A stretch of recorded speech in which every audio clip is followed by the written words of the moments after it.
Hello friends, एमा sponge में आपका बहुत स्वागत है। एमा स्पॉन्ज में हम आपके लिए लाते हैं अध्यात्म से जुड़े रोचक तथ्य।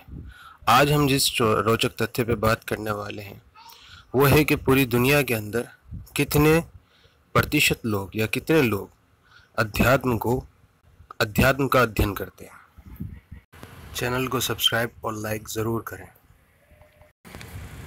दोस्तों, दुनिया की कुल आबादी 8 अरब है और उसमें से आध्यात्मिक व्यायाम करने वालों की संख्या 20 करोड़ है और उनमें से आत्मा का अध्ययन करने वाले इच्छुक लोग 1 करोड़ हैं और आत्मा के रहस्य को जानने वाले 10 लाख लोग हैं। फिर उनमें से आत्मा पर नियंत्रण प्राप्त करने वाले केवल 1 लाख लोग हैं।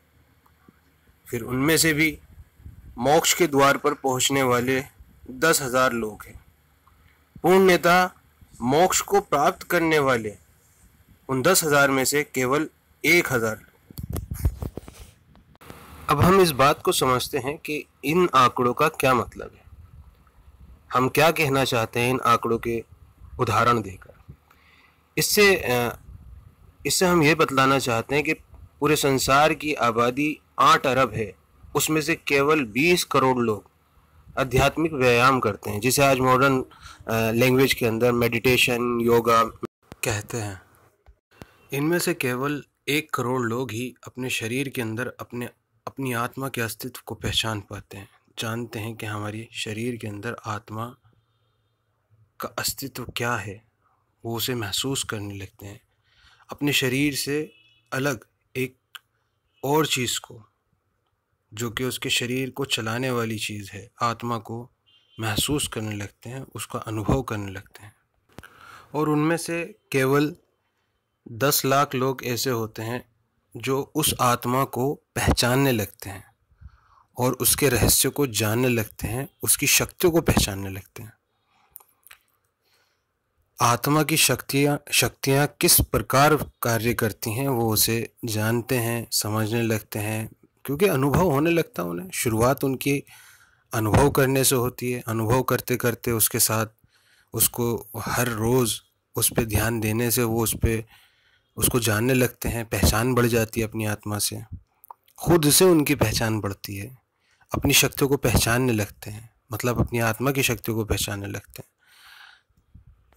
और इन 10 लाख लोगों में से केवल 1 लाख लोग ऐसे होते हैं जो कि आत्मा को अनुभव करते करते, उसकी शक्तियों को पहचानते पहचानते उसके नियंत्रण को भी समझने लगते हैं कि आत्मा कैसे नियंत्रण में आती है या कैसे नियंत्रित होती है, या शरीर को कैसे नियंत्रित करती है। उसकी शक्तियों को पहचानते हुए उसकी शक्तियों को पर नियंत्रण पाने लगते हैं।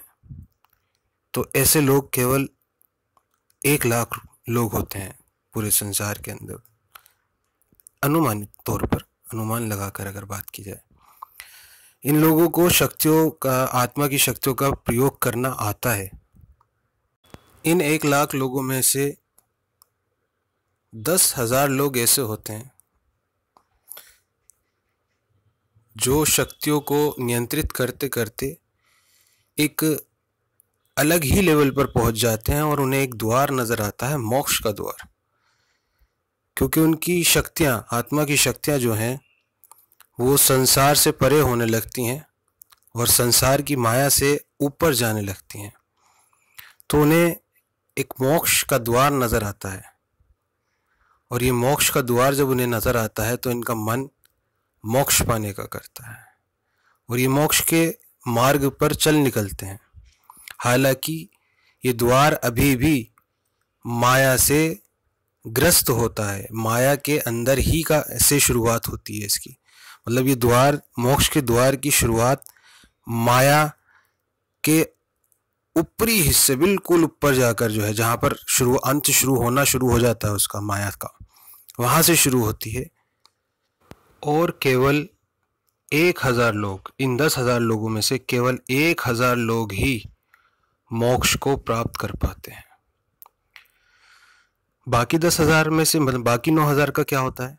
10,000 में से केवल अगर 1,000 लोग मोक्ष प्राप्त कर पा रहे हैं पूर्णतः, तो बाकी उन 9,000 का क्या हुआ? ये 9000 भी मोक्ष का आनंद लेते हैं, लेकिन पूर्णता नहीं होता। वो पूर्णता परमेश्वर को नहीं जान पाते, वो परमेश्वर में पूर्णता लीन नहीं हो पाते।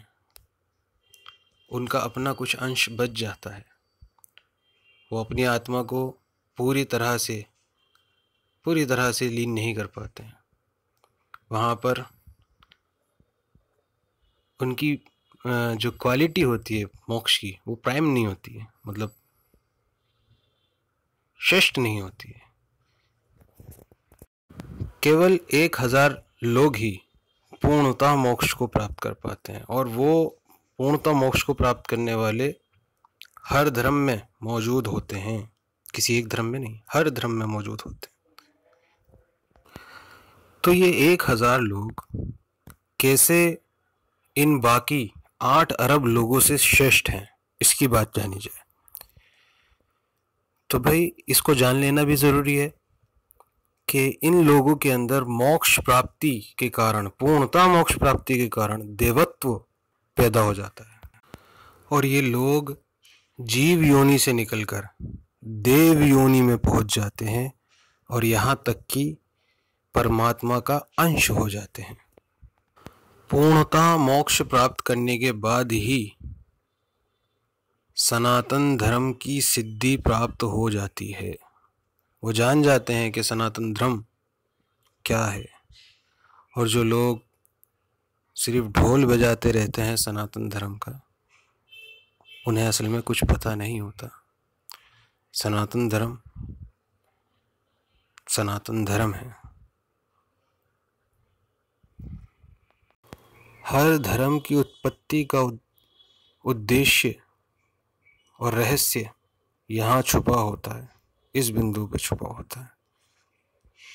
तो यहाँ पर हर धर्म में से लोग पहुँचते हैं, और ये परमेश्वर की इच्छा है। कबीर दास जी, साईं बाबा, ये वही लोग हैं जो इस मोक्ष के बिंदु पर पूर्णतः मोक्ष प्राप्त कर चुके थे। हाँ, और हमारे जानकारों में जिन्हें हम अब सुनते हैं, ओशो हैं और सद्गुरु हैं। ओशो सद्गुरु से बहुत आगे हैं, बहुत आगे हैं, लेकिन फिर भी पूर्णता मोक्ष को प्राप्त नहीं कर पाए, पूर्णता नहीं कर पाए। वो आधे रास्ते पे ही रह गए। सद्गुरु तो अभी मोक्ष के मार्ग पर ही हैं, शुरुआत ही की है उन्होंने। तो आप लोग भी कोशिश करें, आगे बढ़ें, मोक्ष को प्राप्त करें।